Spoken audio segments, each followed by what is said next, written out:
hablar un poco sobre la ética en la función pública. Voy a compartir mi pantalla y les pido por favor que se sientan libres de levantar la mano si tienen algún comentario, si tienen alguna consulta, y con gusto la vamos a conversar porque esa es la idea. ¿Ok? Vamos a ver un poco de la reseña, la misión y primero, ¿qué es la función pública? ¿Ok? ¿Y por qué es importante que hablemos de la ética en la función pública? Porque la función pública tiene una finalidad suprema, y esta es que se brinden servicios a la ciudadanía, pero que estos servicios sean orientados hacia un interés general. Todos como ciudadanos, como personas, profesionales, tenemos un interés personal, un interés privado. Nuestro interés personal puede ir desde darle una buena calidad de vida a nuestra familia, a nuestros hijos, a nuestros padres, a nuestros hermanos, apoyar a los demás, tener una línea de carrera planteada, ir creciendo, ya sea en el ámbito profesional como en el ámbito personal. Pero ese interés que tenemos de manera personal y de manera particular tiene que ajustarse y tiene que alinearse hacia el interés público. Porque cuando nosotros empezamos a tener el honor de ser parte de la función pública, empezamos a estar a disposición de los ciudadanos. Empezamos a generar todas las actividades que desarrollamos desde el ámbito que nos toca, ya sea a través de la atención de denuncias, a través de la atención a los colaboradores, a través de la atención a los ciudadanos, pero enfocado en las necesidades que tienen cada uno de ellos. Entonces, es importante que sepamos que nuestra función pública siempre tiene que ir orientada hacia el interés general, por encima del interés personal o privado que podamos tener cada uno de nosotros. Y esto tiene que conllevarnos a una creación de valor público. ¿Cómo vamos a ver que estamos creando valor público? ¿Y qué significa crear público? Es muy sencillo en las empresas privadas decir, esta empresa está trabajando bien, está funcionando muy bien. ¿Por qué? Porque está generando rentabilidad, está dando buenos dividendos, etc. Y en el sector público, ¿cómo lo vemos? Con la creación de este valor. Esta entidad está generando valor público, está siendo más proactiva. ¿Por qué? Porque sus beneficiarios están satisfechos, porque sabe la ciudadanía qué servicios brinda la entidad. Entonces vamos a ir creando valor público cuando los ciudadanos se van a ir acercando un poco más a la entidad y van a sentir que los servicios que brinda, ya sea el Ministerio de la Mujer u otros ministerios, están siendo efectivamente recibidos. Y además, estos servicios están produciendo un impacto positivo en las personas. Yo sé que el Ministerio de la Mujer brinda estos servicios, los he utilizado, los he recomendado y realmente han dado un buen resultado. Y eso va a hacer que haya una mayor legitimidad del ministerio, de la entidad, y que haya una mayor confianza entre la sociedad y las entidades públicas. Entonces, la función pública no está disociada de la ética y la integridad. La función pública es un solo cuerpo entre las actividades, las funciones que tenemos que realizar y la ética y la integridad pública. Entonces es función de cada servidor y funcionario contribuir desde el rol que le corresponde a tener una función pública que genere servicios efectivamente recibidos, que tenga un impacto positivo en las personas y que se rompa esa brecha que existe entre las entidades y los ciudadanos. Entonces, por eso es importante que hablemos y conozcamos que la función pública y la ética y la integridad no son cosas distintas, es un solo cuerpo. Para esto es importante que nosotros conozcamos mínimamente aquellas normas que van a regular el ejercicio de nuestras funciones. El principal es la ley 27815, el Código de Ética de la Función Pública. Esta es nuestra norma paraguas, es la ley madre para el desarrollo de todos los códigos de ética institucionales, sectoriales que existen. El Ministerio de la Mujer cuenta con un código de ética y también cuenta con un código de conducta ¿Qué es lo que dice este código de ética? ¿Qué es lo que contiene el código de conducta? A ver, comenten por el chat, yo los leo. Uy, ¿cómo? No sé si espera. Este código de ética y código de conducta tiene las directrices. ¿Qué es lo que debemos hacer? ¿Cuáles son los principios? ¿Cuáles son nuestros deberes? ¿Cuáles son las prohibiciones? ¿Qué es lo que debemos hacer? ¿Qué es lo que podemos hacer? ¿Cómo nos debemos regir como servidores y funcionarios públicos? Y además, el código de ética también va a contener ejemplos de los valores institucionales. En el Ministerio de la Mujer, estos valores están presentes en cada uno de sus documentos institucionales, en el Código de Ética, en el Código de Conducta, en su plan estratégico institucional, lo cual es sumamente importante, porque desde ahí nos damos cuenta que la alta dirección camina con miras de tener y cuidar y cautelar que siempre se cumplan con los valores institucionales.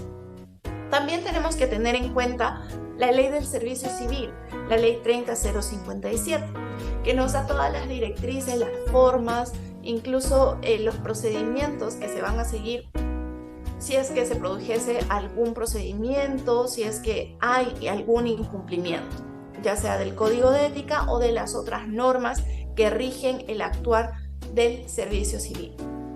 Tenemos la ley 31564, la ley de prevención y mitigación de conflictos de intereses en el acceso y salida del personal del servicio público.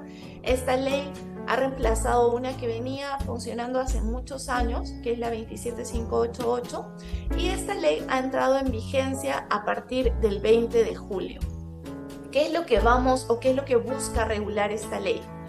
Busca regular las puertas giratorias. Muchas veces hemos visto que existen funcionarios que coordinan, ya sea por supervisión, ya sea por compras o por otro tipo de actividades directamente con las empresas privadas. Y una vez que cesan en su cargo, se van como gerentes de esas empresas privadas. Y uno dice, se está llevando información sensible o esta empresa privada va a estar en ventaja por encima de otras empresas privadas. Y es cierto, ¿no? Porque esto es una práctica que es responsabilidad de cada funcionario, sí, también de cada servidor. ¿Qué pensaríamos nosotros si un especialista de contrataciones participa en un comité? Y en este comité tiene que dar la licitación, digamos, nos ponemos en el caso. Este especialista trabaja en el Ministerio de Transportes y Comunicaciones y es un especialista de autorización de concesiones de telecomunicaciones y ha estado en el comité para evaluar si es que se le da la concesión o no a Telefónica. Entonces, él participa en ese comité y determinan que sí, se le da la concesión a Telefónica por 30 años o 40 años. Y un mes después, esta persona dice, ya no quiero trabajar en el ministerio, no quiero trabajar en el sector público, me voy al sector privado y, oh sorpresa, se va como gerente de operaciones de Telefónica. ¿Qué nos hace pensar este tipo de acciones? Nos hace pensar muchas veces de que esto no fue muy transparente, de que no hubo una equidad. Entonces es responsabilidad y también es obligación de cada uno de los funcionarios que estas puertas giratorias no se den, ¿ok? No se generen. Además, también nos menciona que si un funcionario estuvo en una entidad por ya sea más de 5 meses, existe una prohibición para que pueda contratar con esa entidad, ¿no? Yo soy directora de la Oficina de Integridad en Midagri. Me cesan, tengo una prohibición de 1 año de poder contratar. O sea, no me pueden contratar como orden de servicios, no pueden contratar a la empresa a la que yo represento, entre otros, ¿no? Entonces, esta ley busca que también se prime la igualdad de oportunidades, tanto en el sector privado como exista una transparencia y haya una primacía del interés general o el interés público por encima de los intereses personales. Existe también la ley 31227, que es la que es conocida como la Declaración Jurada de Intereses. Esta ley establece quiénes son los sujetos obligados que pueden realizar actividades de interés público, y al realizar actividades de interés público tienen que consignar diversa información como actividad laboral, como información personal de quiénes son las personas con las que yo tengo mayor contacto y mayor afinidad, hasta el cuarto grado de afinidad, hasta el cuarto grado de consanguinidad, segundo de afinidad, para que no prime un interés privado por encima del interés público, ¿no? Yo no voy a contratar a mi cuñado, no voy a contratar a mi suegro, a mi suegra, a mi yerno, a mi nuera, ¿no? Entonces, esta ley, la 31227, transparenta la información de estos sujetos obligados y pone a disposición de toda la ciudadanía esta información para que nosotros con el rol vigilante también podamos tomar acción y podamos poner en alerta si es que se genera un conflicto de interés, ¿no? Entonces es importante que desde donde estamos sepamos si somos sujetos obligados o no somos sujetos obligados. Tanto la ley como su reglamento tienen un artículo que menciona quiénes son los sujetos obligados, desde la presidenta hasta de repente un locador de servicio que participe en el área de contrataciones o de repente que participe en algún comité o comisión para la contratación, ¿no? Entonces tenemos que saber quiénes son los sujetos obligados y tenemos que saber que tenemos que llenar nuestra declaración jurada 15 días hábiles después de haber sido nombrados o contratados, 15 días hábiles pasado el año de vinculación y 15 días hábiles después de repente haber cesado. Es importante llenar en estas 3 oportunidades si es que nos corresponde, ¿no? Y es importante cumplir con esta norma, es parte de la transparencia. El reglamento interno del servidor civil, que también es sumamente importante que lo conozcamos para saber qué es lo que podemos o no podemos hacer en el ámbito de nuestras funciones. Ahora, cuando hablamos de la función pública, hemos visto que buscamos cautelar esta eficiencia, pero para poder tener esta eficiencia y saber qué es lo que le estamos dando a los ciudadanos, es importante que sepamos qué es lo que hacemos nosotros. Y qué es lo que hacemos nosotros es reflejado a través de esta misión. En el Ministerio de la Mujer y Poblaciones Vulnerables, nosotros queremos garantizar la igualdad y el pleno ejercicio de los derechos de las mujeres y poblaciones vulnerables, modificando patrones y constructos socioculturales discriminatorios y no igualitarios, previniendo y atendiendo situaciones de violencia, desprotección o riesgo de manera pertinente y oportuna. Tiene palabras poderosísimas, el de garantizar la igualdad y pleno ejercicio. Tiene palabras de atender y cambiar patrones y constructos socioculturales. Y dentro del desarrollo de nuestras funciones, ¿cómo contribuimos cada uno de nosotros a que esta misión se cumpla, que esta misión sea entendida y es más reconocida por los ciudadanos? ¿Qué estoy haciendo yo?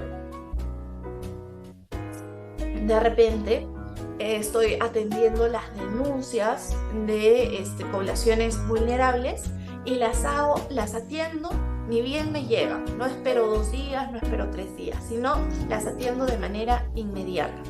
Estamos dando una mayor asistencia, estamos haciendo los seguimientos a los casos, estoy orientándome a los ciudadanos más allá incluso de lo que pueda estar escrito en el reglamento de organización y funciones, sino entendiendo lo que está establecido, lo que está escrito. Ahora, ¿por qué es importante que hablemos de ética y valores? Porque la ética es una concepción valorativa de la vida. Pero así como todo en la vida, tiene aspectos mínimos y tiene aspectos máximos. Yo puedo cumplir o puedo decir que soy ético cumpliendo lo mínimo, pasando de repente raspando con 11, o puedo cumplir la ética buscando su máxima expresión. Esa decisión es una decisión personal, pero también de manera nacional, de manera institucional, tiene sus matices y tiene sus estados.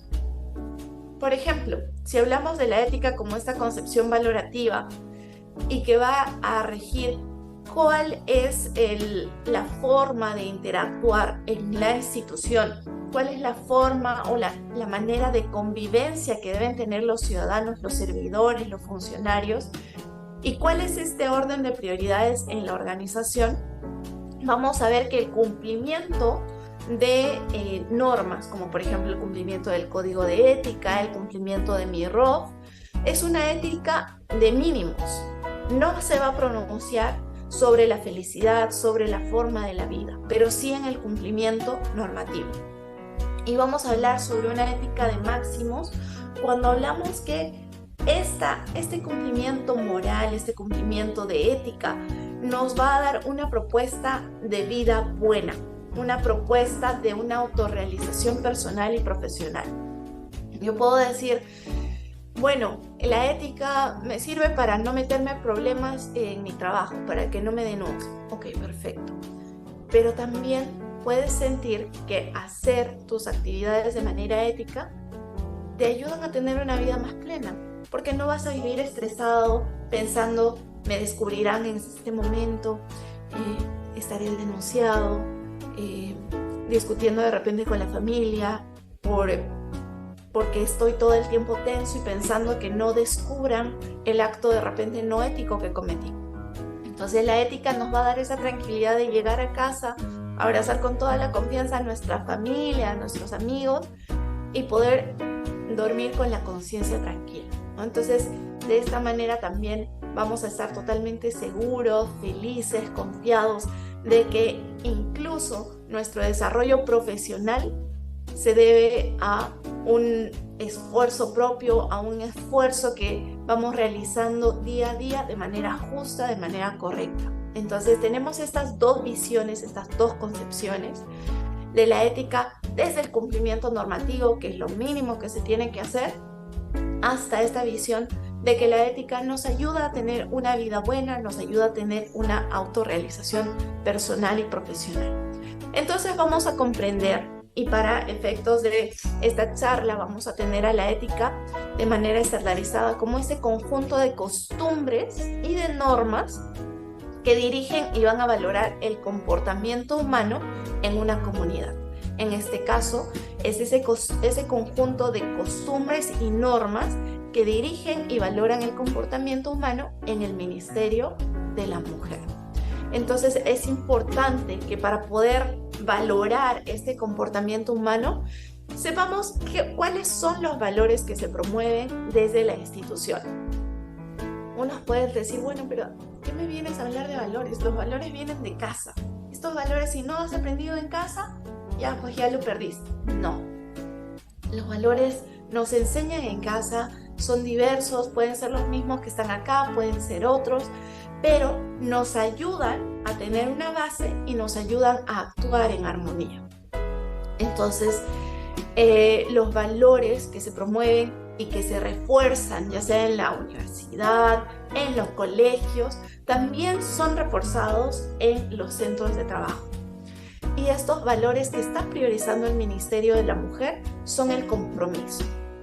Un compromiso consigo mismo, un compromiso con la entidad, un compromiso con el país y con los ciudadanos. Es un compromiso muy fuerte por realizar las actividades de manera orientada al ciudadano. Entonces es este compromiso que tenemos y que tiene que verse reflejado en nuestras actividades. Está también el valor de la eficiencia, el valor de la probidad, la responsabilidad y la transparencia. Entonces, ¿cuántos valores está promoviendo? ¿Cuántos valores tiene el Ministerio de la Mujer? Tiene 5, no los vamos a olvidar, ¿ok? Tiene 5 como una mano. El compromiso, la eficiencia, que va enmarcado y va alineado también con la misión que tiene el Ministerio de la Mujer, que va alineado con el Código de Ética de la Función Pública y que va alineado con la función pública. Tiene el valor de la probidad, la responsabilidad y la transparencia, ¿ok? ¿Y por qué de todo lo que tiene el Código de Ética Colombia hablamos sobre los valores? Porque estos valores son una brújula, son el faro que nos va a mostrar, de repente estamos navegando en el trabajo y el día a día nos come y es como una marea que nos lleva de un lado a otro y de pronto perdemos el rumbo de hacia dónde estábamos yendo. Pero los valores van a ser ese faro que nos va a decir, ok, la marea te puede llevar para un lado o para el otro, dirígete hacia acá. Este es el camino, ¿no? Entonces nos va a dar luces hacia dónde debemos ir. ¿Y por qué hablamos de esto? Porque los valores son el punto de partida para poder generar integridad pública. Cuando hablamos de integridad pública, estamos hablando sobre los valores, los principios y las normas. Los 5 valores que se están promoviendo desde el Ministerio de la Mujer, los principios que se tienen desde el Código de Ética, desde las políticas que tiene la entidad y las normas. Normas en temas de integridad y normas que rigen nuestro actuar. Si es que nosotros nos movemos dentro de la circunscripción de esos 3 aspectos de los valores, los principios y las normas, vamos a brindar servicios orientados a la ciudadanía y vamos a empezar a generar valor público. Cualquier otra práctica contraria no nos va a ayudar a trabajar con integridad, es contrario a la integridad y muchas veces también nos lleva a cometer o estar dentro de los límites de cometer de repente algún delito. Entonces tenemos que cautelar nuestra forma de actuar en esta tríada, ¿no? Entre los valores, los principios y las normas que deben regir nuestro actuar. Ya, pero ¿qué implica servir con integridad? Porque siempre hablamos de integridad, decimos, sí, pues la integridad es importante, sí, es importante. Pero ¿qué implica actuar con integridad? Son 8 cosas muy sencillas el actuar o servir con integridad. El primero es ser transparentes y rendir cuentas. ¿Por qué? Porque la ciudadanía recibe los servicios que nosotros brindamos y la ciudadanía tiene que estar enterada de las actividades que realizamos. Ahora, ¿todos los servidores, todos los funcionarios tienen que ser transparentes y rendir cuentas? Sí. Los ministros rinden cuentas en sus entregas de cargo, rinden cuentas ante el Congreso, rinden cuentas cuando les hacen alguna pregunta ante el presidente del Consejo de Ministros, entre otros. Ya, Colombia, pero yo no soy la ministra, pues, entonces, ¿cómo tengo que rendir cuentas? Yo puedo ser un asistente, puedo ser un practicante, pero rindo cuentas cuando presento mi trabajo. Al presentar mi trabajo, yo digo, este es el avance que tengo con los recursos que me han dado, ya sea presupuestales, ya sea de equipos, ya sea tiempo, que el Estado está invirtiendo en mí, yo le estoy dando este resultado. ¿Y ante quién rindo cuentas? Puedo rendir cuentas ante mi superior jerárquico, puedo rendir cuentas ante la ciudadanía. Y somos transparentes al mostrar la información en el portal de transparencia estándar que tiene sus lineamientos y que esta información esté actualizada. No que entremos al portal y encontramos información del 2022 o entramos al portal y hay información solamente hasta mayo del 2022. ¿Y qué pasó de junio en adelante? O brindamos la información solamente de mes a mes, ¿no? Y ahí sucede algo. No sé si ustedes recordarán que salió una noticia en la que decían que el alcalde de Lima no había realizado labores por 15 días. Y uno decía, no ha estado trabajando por 15 días, ¿qué pasó? Probablemente no registró sus actividades oficiales. O probablemente lo registraba una vez al mes, ¿no? Cada fin de mes. Pero la ciudadanía necesita información en tiempo real, ¿no? Entonces, hay información sí que tiene un corte, pero hay información que sí es actualizable en tiempo real. Entonces, ¿qué pasa si nosotros no lo actualizamos? Da esta falsa impresión de que se está ocultando algo, ¿no? Que de repente la alta dirección no quiso transparentar con quién se estará reuniendo, qué estará haciendo, cuando de repente fue un tema de que tenían que ajustar algunas cosas y actualizar las agendas oficiales de manera diaria, ¿no? Ahora, también tenemos solicitudes de acceso a la información pública. Estas solicitudes de acceso a la información pública son atendidas en plazo, son atendidas con la información que quiere el ciudadano, porque una cosa es que te pida información, quiero información, por favor, de cómo va el avance del modelo de integridad en el Ministerio de la Mujer. Y le decimos, estimado ciudadano, dentro de poco le estaremos respondiendo para cumplir el plazo. ¿Pero estamos atendiendo efectivamente lo que nos está pidiendo? No, ¿verdad? Entonces, esta transparencia y rendición de cuentas es sumamente importante. Ahora, esto no quiere decir que vamos a ser también indiscretos, ¿no?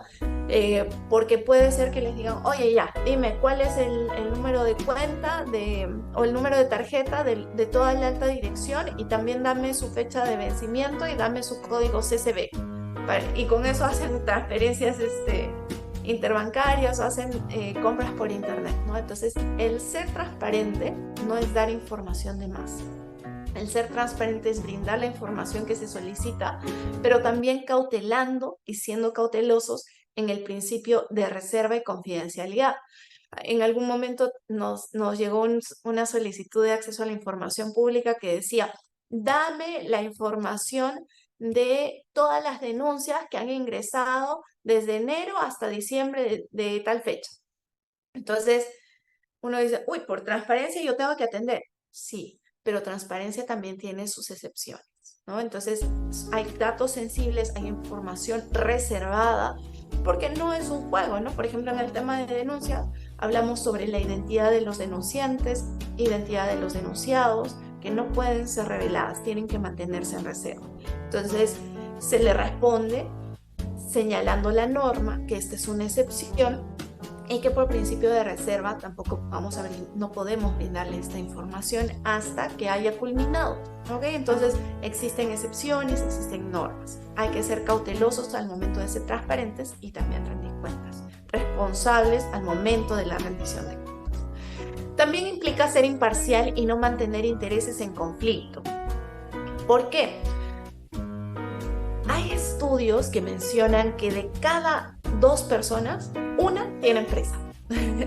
Es que somos un país tan creativo, somos un país tan rico en conocimientos, en emprendimientos, en empuje, que o nosotros tenemos un emprendimiento o nuestro hermano, nuestro primo, nuestro papá, nuestro amigo, alguien que conocemos y que es cercano a nosotros, tiene un negocio.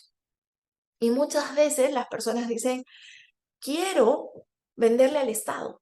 Y te dicen, trabajas en el Ministerio de la Mujer, justo, yo estoy haciendo chalecos para vender y quiero venderle al Ministerio de la Mujer. Tú que trabajas en el Ministerio de la Mujer, puedes apoyarme, ¿no? Entonces, a veces también no lo entienden y se enojan, ¿no? Y te dicen, ay, no me estás apoyando, mira qué malo eres. Pero hay que hacerles entender que por muy cercanos que sean, muy amigos, muy familia que sea, tiene que primar la imparcialidad y tiene que primar el no generar intereses en conflicto, ¿ok? O conflicto de intereses. ¿Por qué? Porque nosotros tenemos que garantizarle a la ciudadanía de que todos tienen igualdad de oportunidades. Si yo genero un conflicto de interés, ya no existe esta imparcialidad. Yo ya estoy sesgado hacia una persona, hacia un proveedor. ¿Y qué significa eso? Entonces, que yo no debo trabajar en el Ministerio de la Mujer. No, no significa eso. Significa que si yo advierto que se puede generar un conflicto de interés o que yo puedo generar un conflicto de interés, me debo inhibir. ¿Qué pasaría, por ejemplo, en mi caso, si denuncian al secretario general? Yo tengo ahí una subordinación y hay un conflicto de interés porque yo puedo decir, están denunciando a mi jefe, ya, ¿lo registro o no lo registro? ¿No? Entonces, ¿qué hago? Yo me inhibo, yo digo, no puedo pronunciarme porque existe una subordinación. Ahora, si es que estuviera contratando a un familiar o un amigo mío, ¿qué hago? Digo, yo me inhibo del proceso porque conozco a fulano de tal y no voy a poder garantizar esta imparcialidad. Cuando hay un concurso CAS, yo me inhibo porque está participando, no sé, una persona con la que yo puedo tener ese conflicto de interés. Ahora, el conflicto de interés no solamente es positivo, sino también es negativo. ¿Qué pasaría si yo me peleo con mi vecino?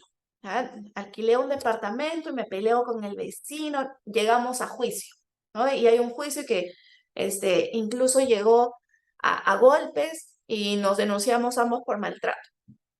Entonces, yo trabajo en el Ministerio de la Mujer y él es proveedor de repente del Ministerio de la Mujer y me toca dar la conformidad.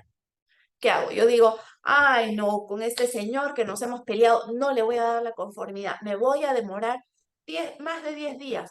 No le voy a dar la conformidad. Le voy a observar su entregable. Le voy a observar. Entonces, ¿qué estoy haciendo? No estoy actuando de manera imparcial. Estoy actuando de manera parcializada, guiada por mi interés o mi conflicto personal, ¿no? ¿Qué debo hacer?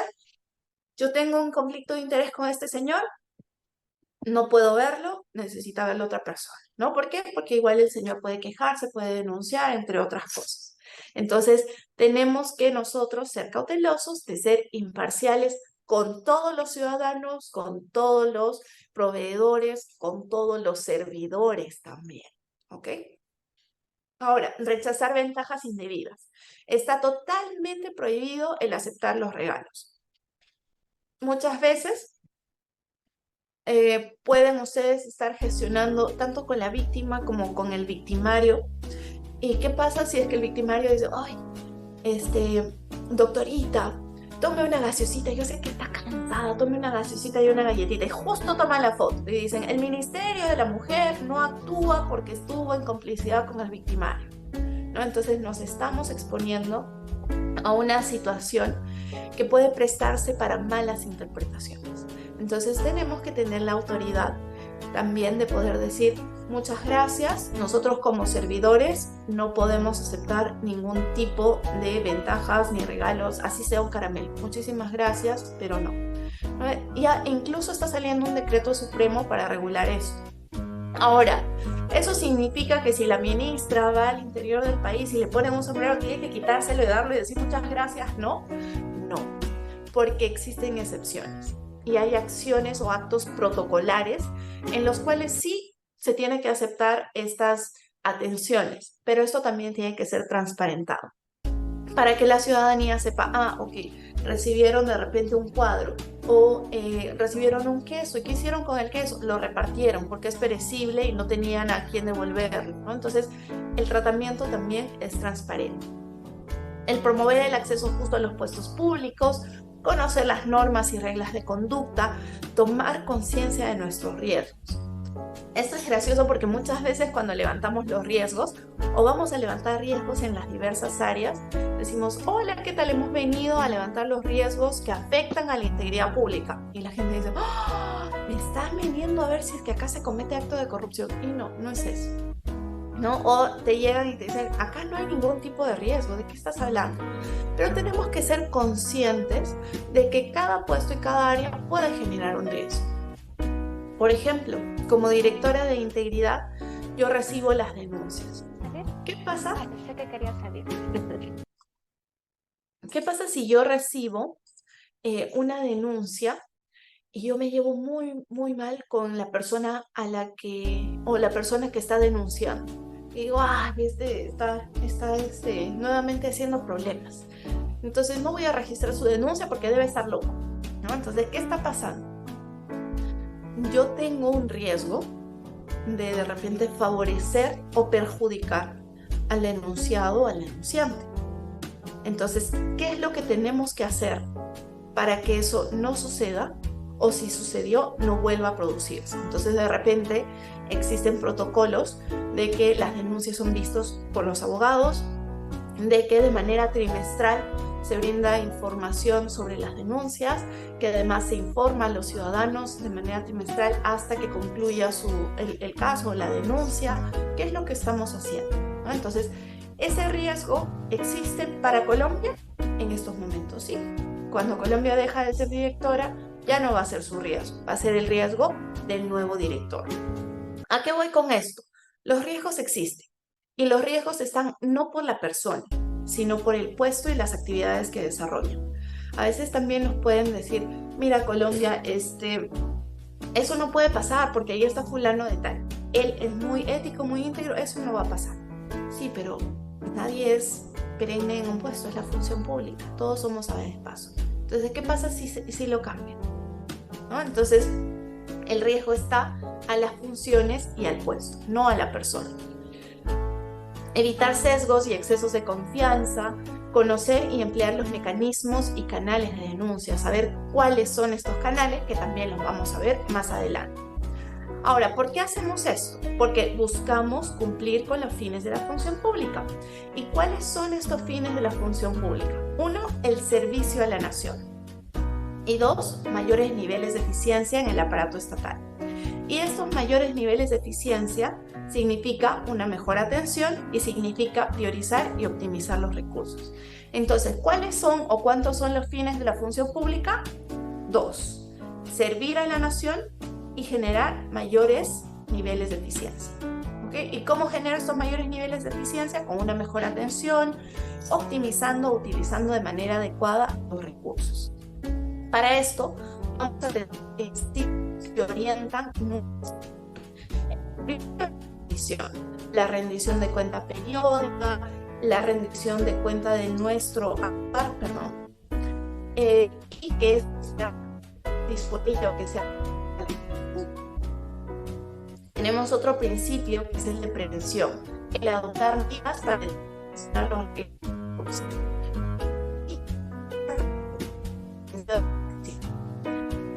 Que en el principio interactúan o participan, para la redundancia, de manera directa los ciudadanos. Vigilan y participan en la toma de decisiones. ¿Cuál es la participación más visible de la ciudadanía? En la toma de decisiones públicas. La más visible son las elecciones. ¿Okay? Con las elecciones yo estoy determinando quiénes van a ser nuestras autoridades. Ahora, ¿cuál es otra forma de participación? Con las denuncias. Si yo advierto un acto de corrupción, si yo advierto alguna alerta o algún riesgo, lo pongo en conocimiento de la entidad y estoy participando. La rendición y la prevención es trabajo netamente y principalmente de la entidad, mientras que la participación es un principio que involucra a la ciudadanía. Ahora, ¿por qué nosotros o por qué se generan estas tomas de decisiones que pueden ser erradas o que pueden ser correctas? Se genera esta toma de decisión errada bajo tres factores. El factor de la oportunidad, es decir, no tenemos controles internos en la entidad, los portales de transparencia no están actualizados, la información se brinda cuando se quiere, de repente no hacemos debida diligencia, no tenemos protocolos de actuación, entre otros. Existe una presión interna o externa, una presión interna que dice, ay, estoy justo necesitando unos 20,000 soles para operar a mi mamá, que se encuentra muy delicada. Una presión externa, vamos, hazlo, ¿qué puede pasar? No va a pasar nada. Además, solo lo sabemos tú y yo, no voy a hablar, ¿no? Entonces es una presión externa para que uno cometa una decisión cometa un acto no ético, ¿no? Y la racionalidad. Este factor es determinante, porque esta racionalidad es esta actitud que te hace pensar que estás actuando bien. Entonces tú dices, bueno, lo estoy haciendo porque todo el mundo lo hace, pero no porque todo el mundo lo haga quiere decir que está bien. Todo el mundo puede decir, esto es un carro, y es un carro, ¿lo convierte en un carro? No lo convierte en un carro, ¿no? Entonces, que todo el mundo diga algo o haga algo no quiere decir que esté bien, porque me lo merezco. Esta frase tan icónica, ¿no? Me merezco esto. Sí, pero por encima de lo que tú te mereces está el interés público, ¿ok? Solo recibo órdenes. Es que yo solo lo hice porque recibo órdenes. A mí me dijo mi jefe, ¿no? Pero lo hiciste. Entonces, esta racionalidad te lleva a justificar por qué tomaste una decisión. Entonces, así como existe este triángulo del fraude que fue desarrollado por Donald Kaiser, más adelante ya empezamos a hablar no solo del triángulo, sino también del diamante o el rombo del fraude, de un pentágono o una corona del fraude, ¿no? En los que esta oportunidad y presión van cambiando. ¿Por qué? Porque el mundo también va evolucionando. Entonces, probablemente yo no tengo controles tecnológicos. Y eso hace que sea mucho más fácil que se vulnere la información, porque al ser manual lo puedo alterar. pero si tengo un registro digital o tecnológico, me va a ser más difícil alterarlo, ¿no? Tendrían que estar más personas involucradas. Entonces, ¿qué nos dice el diamante del fraude? Que existe esta oportunidad, que no existen controles, no hay transparencia, la ciudadanía no participa ni se da cuenta de lo que sucede. Existe esta racionalización para normalizar las cosas y justificar nuestro actuar. Existe esta capacidad de repente hackear alguna base de datos, hackear un sistema, y existe este incentivo, que puede ser un incentivo monetario o no monetario. Y más adelante, ya incluso cuando esto está más fortificado, cuando estas tomas de decisiones erradas están más solidificadas, existe una competencia para poder cometer este acto de corrupción. Existe la oportunidad, existe esta presión interna o externa, existe la justificación y hay esa arrogancia de decir no me va a pasar nada, ¿no? Entonces ya estamos viendo que sí está teniendo consecuencias, y esta arrogancia de decir nadie más lo va a poder hacer, no me va a pasar nada, es lo que muchas veces hace que la gente cometa actos de corrupción. Ahora, ¿qué debo hacer y por qué es importante que yo sepa cómo se toman esas decisiones y por qué es importante que nosotros luchemos contra la corrupción? Es importante que hablemos de la ética, hablemos de la lucha contra la corrupción, porque nos va a permitir combatir con los dos principales problemas de la administración pública: la ineficiencia y la corrupción. ¿A quién no le ha pasado que un familiar o un amigo te dice, ay, no, tengo que hacer trámites en el Estado, tengo que pedir una semana porque si no, no lo hago, se demora en la vida, o de repente, tengo que ir también con mis 100 soles, mis 200 soles, ¿no? Entonces tú dices, la ciudadanía no nos está percibiendo bien.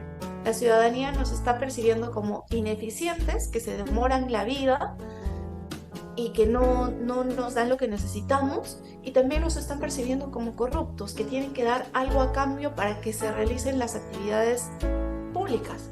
Entonces, nosotros como servidores tenemos que luchar contra eso, porque, oye, nosotros no somos ineficientes.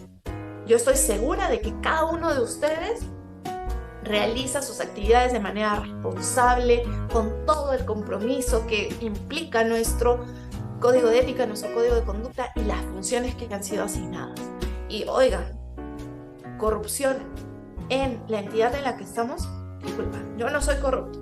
Entonces tenemos que combatir esta mala percepción, combatir esta mala práctica y alejar a esas personas o esos malos elementos que gracias a Dios son menos, pero que muchas veces hacen mucho más eco, ¿no? Entonces, ¿por qué queremos combatir estos dos problemas?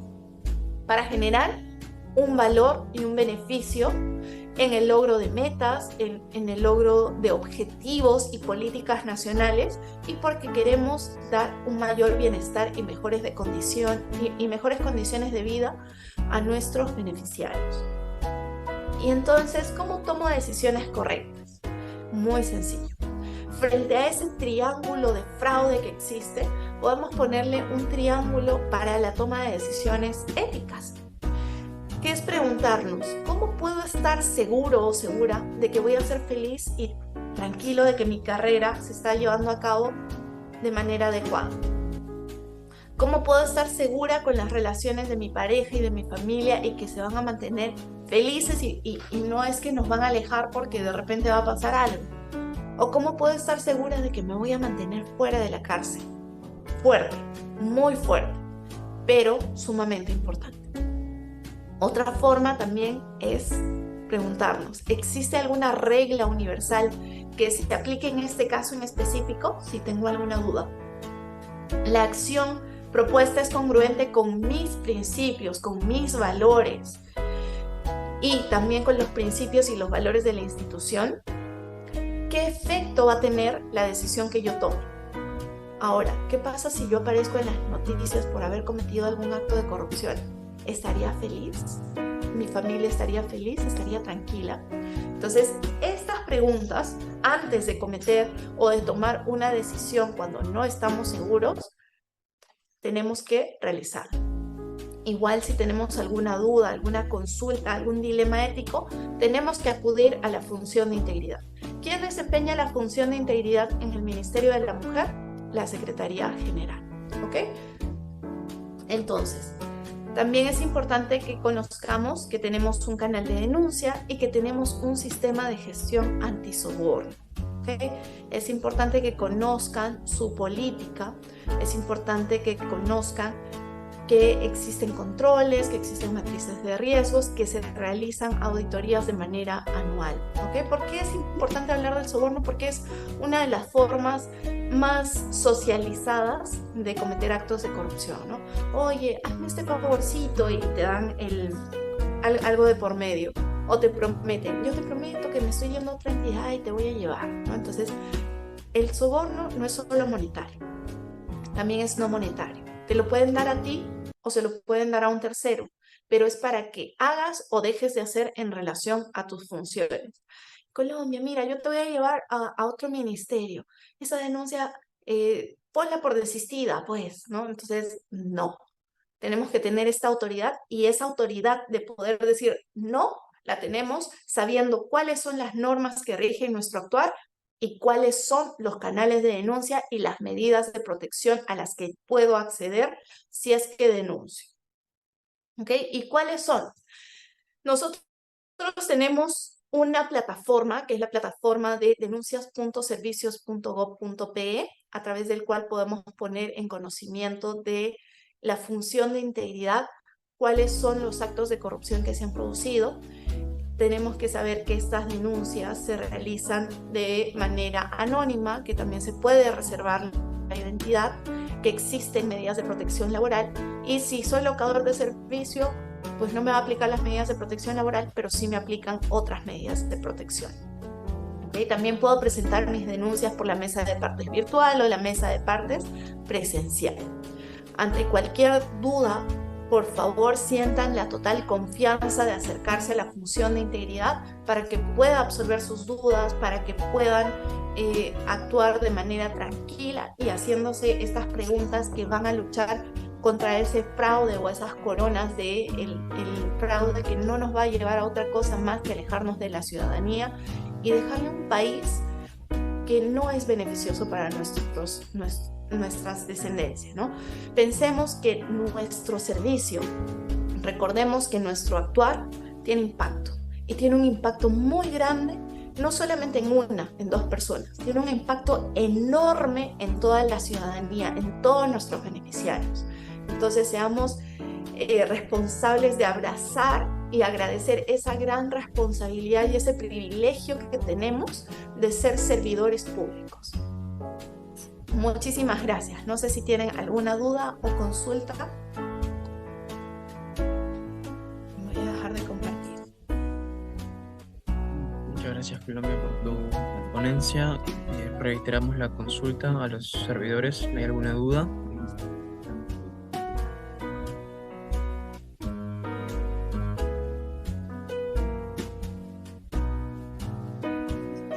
Bien, al parecer creo que no hay ninguna duda. Todo ha quedado bastante claro. Colombia, no nos queda más que agradecerte por la ponencia que nos has brindado desde el día de hoy. Hemos repasado conceptos importantes respecto a la ética en la función pública, cómo generamos valor público a través de el respeto por estas normativas. María Claudia nos dice, muchas gracias por la explicación, quedó clara. Entonces, eso sería todo, Colombia, señora Elizabeth. Nada, solo reiterar nuestro agradecimiento a Colombia, bastante didáctico, bastante claro los alcances, es más, con ejemplos sencillos, nos ayuda muchísimo a identificar y evitar esos actos de corrupción que tanto daño hacen a nuestro país. Hasta nueva oportunidad, Colombia. Muchas gracias nuevamente y te extendemos también el agradecimiento de la Directora General de Recursos Humanos, Nilsa Borda Luna. Gracias. Muchísimas gracias, Elizabeth, y gracias, Ministerio de la Mujer. Buen día. Buen día.